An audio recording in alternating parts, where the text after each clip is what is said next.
Lýður Árnason, frambjóðandi 3876 til stjórnlagaþings sem mættur í Huggulegahornið. Margir hafa spurt, er nauðsyn á nýrri stjórnarskrá? Svar mitt við þeirri spurningu afdráttarlaust já. Og hvers vegna? Það er ekki vegna þess að stjórnarskráin sé svo slæm, heldur vegna þess að hún er ekki virt. Í því sambandi vísa ég til þrískiptingu valsins. Löggjafarvald, framkvæmdarvald og dómsvald. Þessi þrískipting, hún er ekki að virka í íslensku samfélagi. Ráðamenn hafa gert þetta samrassa fyrirbæri. Og það sem verra er, þegnarnir hafa ekkert ansvar.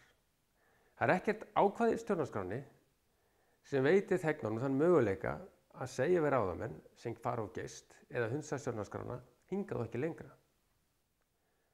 Þess vegna finnst mér fyllilega tímabært að fara í það að búa til nýja stjórnarskrá núna. Það er Lýður Árnason, frambjóðandi 3876 til stjórnlagaþings sem hér lýkur máli sínu.